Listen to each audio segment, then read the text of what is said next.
Hello everybody, O2S academy में आपका बहुत बहुत स्वागत है। तो आज हम करने वाले हैं हिस्ट्री फैक्ट शीट। उसमें चालकोलिथिक साइट्स की जो सीरीज़ है उसको कंटिन्यू करते हुए और एक साइट के बारे में पढ़ने वाले हैं।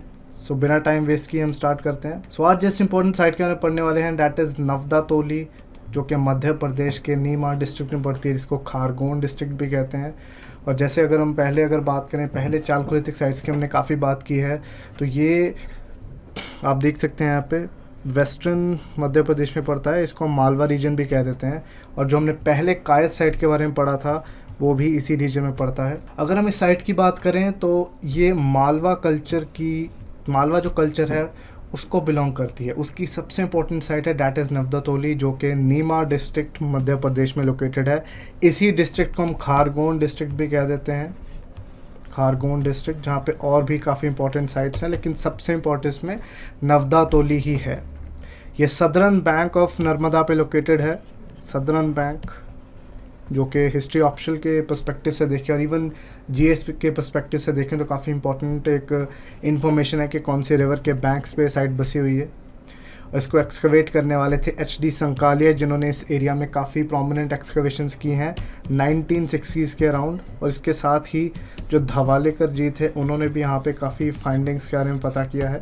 सो ये दो जो यहाँ पे इंपॉर्टेंट एक्सकवेटर्स हैं, इनका सबसे इंपॉर्टेंट रोल है, लेकिन मेनली जो चीफ एक्सकवेटर हैं वो HD संकालिया ही यहाँ पे होंगे। हाउसिंग और ये सारी बातें हम ऑलरेडी पहले भी वीडियोस में कर चुके हैं चालकोलिथिक साइट्स में, कि वही चीज़ें रहेंगी। Wattle and daub houses, that means घास फूस के घर, जहाँ पे आपने घास पत्तियाँ या फिर टूटी फूटी लकड़ियाँ या फिर जो भी रिमेन्स होते हैं आपके ट्रीज़ के, इसी से आप घर बनाते हैं। और मड भी यहाँ पे यूज़ होता है, मड से ही आप प्लास्टर भी करते हैं। और बैम्बू के बड़े बड़े पोल से आप चारों ओर लगा के अपने हाउस को कहीं ना कहीं एक सपोर्ट देने की कोशिश करते हैं। उसके ऊपर जो रूफ़ लगती है वो भी घास फूस की होती है, जिसको हम थैश्ड रूफ्स भी कह देते हैं। और सर्कुलर और रेक्टेंगुलर शेप के ये हाउसेस हुआ करते थे, और मोस्टली सिंगल रूम्ड हाउसेस होते थे, वन रूम। किसी किसी साइट में हम देखेंगे कि ज़्यादा भी हमें बड़े हाउसेस मिलेंगे, जो कि थोड़ी ज़्यादा डेवलप्ड साइट्स हो जाएंगी, लेकिन मोस्टली एक रूम के ही हाउसेस होते थे। मतलब बहुत छोटे घर ही हमें शुरुआत में मिलते हैं, बड़े घर बहुत ही रेयर मिलेंगे। और अगर की फैक्ट्स की बात करें, ये बहुत ही प्रोमिनेंट साइट है जहाँ पे तरह तरह के रिमेन्स मिले हैं। और अगर फूड हैबिट्स की बात करें तो वीट, राइस, दालें, ऑयल सीड्स, यहाँ पे काफ़ी चीज़ें पाई गई हैं। स्पेशली अगर हम वेस्टर्न इंडिया की बात करें, चाहे वो MP है, चाहे वो महाराष्ट्र वाली साइड है, यहाँ पे फूड ग्रेन्स हमें काफ़ी वैरायटी के मिले हैं। चाहे वो बेर हो जाए, चाहे वो डिफरेंट वीट, राइस, मूंग, अगर हम इन चीज़ों की बात करें, बेर, और इवन मिलेट्स भी, क्योंकि इस एरिया में मिलेट्स आज भी उगाए जाते हैं, तो मिलेट्स के भी यहाँ से एविडेंस मिलते हैं। और इसके साथ साथ bones of domestic and wild animals भी यहाँ पे उपलब्ध हैं, जिसका मतलब है कि यहाँ पे एक मिक्स्ड डाइट की हम बात कर सकते हैं, कि नॉन वेज डाइट भी यहाँ पे अवेलेबल थी और वेजिटेरियन डाइट भी यहाँ पे अवेलेबल थी। और सबसे इम्पॉर्टेंट जो इन सारी साइट्स की सीरीज़ में हम देख रहे हैं, that is their pottery tradition. Exam point of view से इनकी पॉटरी और उनके डिज़ाइंस और क्या कलर था, ये सबसे इंपॉर्टेंट यहाँ पे चीज़ है। तो पॉटरी वाइज देखा जाए तो मालवा वेयर, जो कि ऑरेंज कलर का एक वेयर होता था, जिसमें डिज़ाइंस जो होते थे ब्लैक के ऊपर होते थे, वो सबसे इंपॉर्टेंट इसकी इन्फॉर्मेशन है। अगर मैं आपको यहाँ पे दिखाना चाहूँ तो you can see this is the typical Malwa ware, जो कि इस साइट पे अवेलेबल है। ब्लैक के डिज़ाइंस आप देख सकते हैं, थोड़ा सा ऑरेंजिश इसमें टिंज आ रहा है, प्रॉपर ऑरेंज नहीं मिलेगा, लेकिन ऑरेंज टिंज आपको यहाँ पे मिलेगा। और जो डिज़ाइंस ब्लैक में हैं, ये ज्योमेट्रिक भी हो सकते हैं और नेचुरलिस्टिक भी हो सकते हैं। कहने का मतलब कि नेचर में जितनी भी चीज़ें हैं, चाहे वो प्लांट्स हैं, चाहे वो एनिमल्स हैं, डिफरेंट एनिमल्स, डियर वगैरह, तो इनके भी जो डिज़ाइंस हैं वो इन पॉट्स के ऊपर पाए जा सकते हैं। इसके साथ बाद में हम जॉर्वे कल्चर की बात करेंगे, तो जॉर्वे वेयर, कायत फेयर और भी कई टाइप के जो यहाँ पे पॉटरी हैं आपको मिलते हैं। और एक इंटरेस्टिंग पॉइंट यहाँ पे क्या है कि यहाँ की जो पॉटरी है उसकी ईरानियन जो पॉटरी है, ईरान में जो पॉटरी होती थी, उसके साथ काफ़ी सिमिलैरिटीज़ हैं। तो इससे ये भी कहना कि माना जाता है कि नॉर्थ वेस्ट या फिर ईरान से शायद कुछ लोग आए हों जो यहाँ पे बस गए थे, या मे भी उनका कोई ट्रेड रिलेशन या कुछ भी जो ताल्लुक़ है वो ईरान के लोगों से रहा हो। सो यहाँ पे काफ़ी इंपॉर्टेंट इन्फॉर्मेशन हो जाती है। बहुत ही छोटा सा विलेज था, अगर इसके साइज़ की बात करें, हार्डली 150 पीपल यहाँ पे रहते होंगे अकॉर्डिंग टू द स्टडीज़ जो भी यहाँ पे की गई हैं।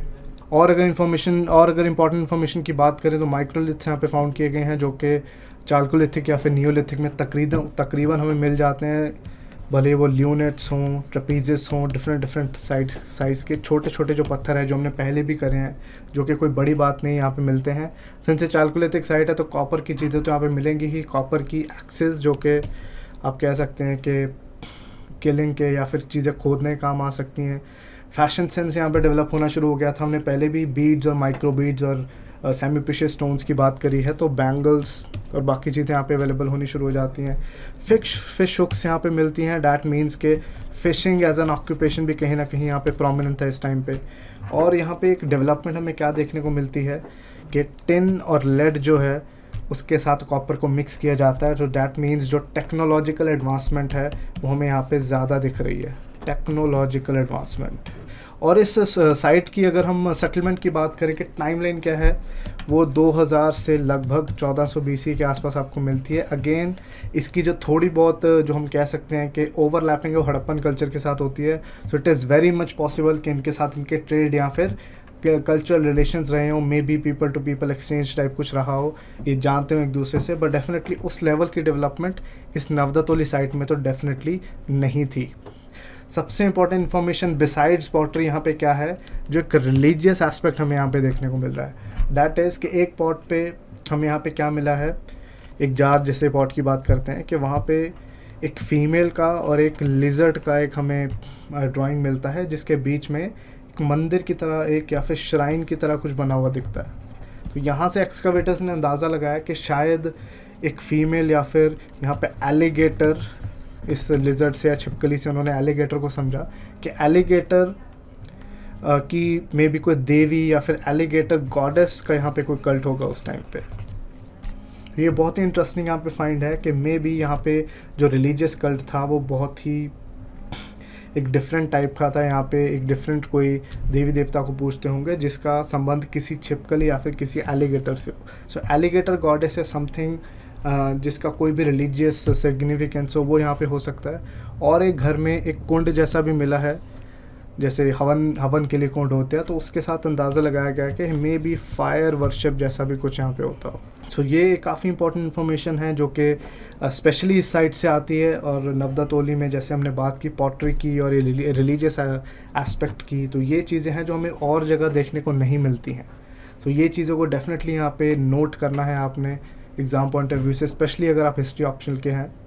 और अगर हम सोसाइटी की बात करें या फिर इकोनॉमी की बात करें, ये वही पॉइंट्स हैं जो हमने पहले भी डिस्कस करे हैं। सोसाइटी अगेन सिंपल सोसाइटी जहाँ पे इनइक्वालिटी जैसी चीज़ें जस्ट इमर्ज कर रही थी, ज़्यादा नहीं आई होंगी। एंड इकोनॉमी की बात करें तो एग्रीकल्चर, एनिमल हस्बेंड्री और हंटिंग एंड गैदरिंग जो कि हमने पहले भी डिस्कस करा है वो यहाँ पे कंटिन्यू रहा, क्योंकि चालकोलिथिक साइट्स के काफ़ी चीज़ें हैं वो कॉमन ही थी। सो आई होप आपने आज के सेशन को एंजॉय किया, काफ़ी आपने लर्न किया। अगली बार फिर से एक चालकोलिथिक साइट के साथ हाज़िर होऊंगा, तब तक जय हिंद।